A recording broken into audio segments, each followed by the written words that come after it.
အရေးချောင်းလေးနဲ့ရေဒီလေးနဲ့ကြော်ပြီးစားမလို့ပါ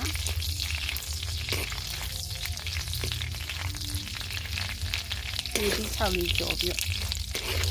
ရေဒီကိုက်လေးအရေးချောင်းဒီကိုက်လေးအလေးကြော်စားချင်တယ်စားတာပါကြော်တာပ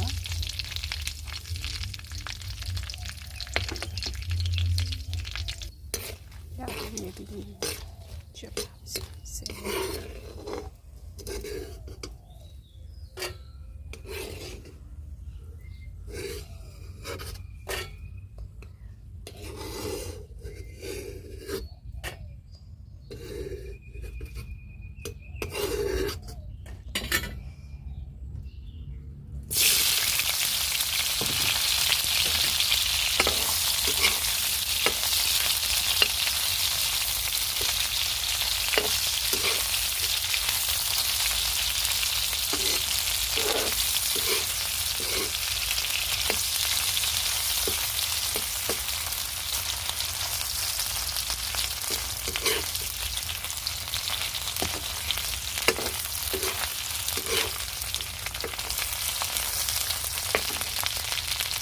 ဒီချက်ဒီမှာလေးစစ်စစ်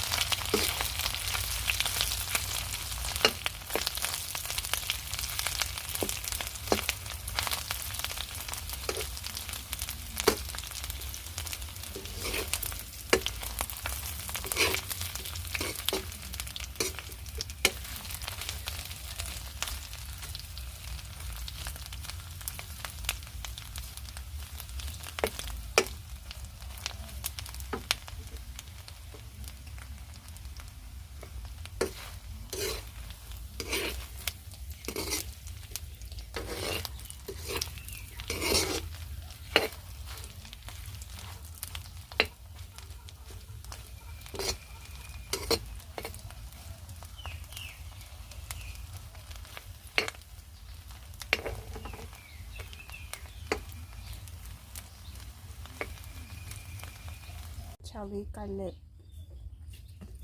ရေဒီလေးကိုက်လက်စားပါမယ်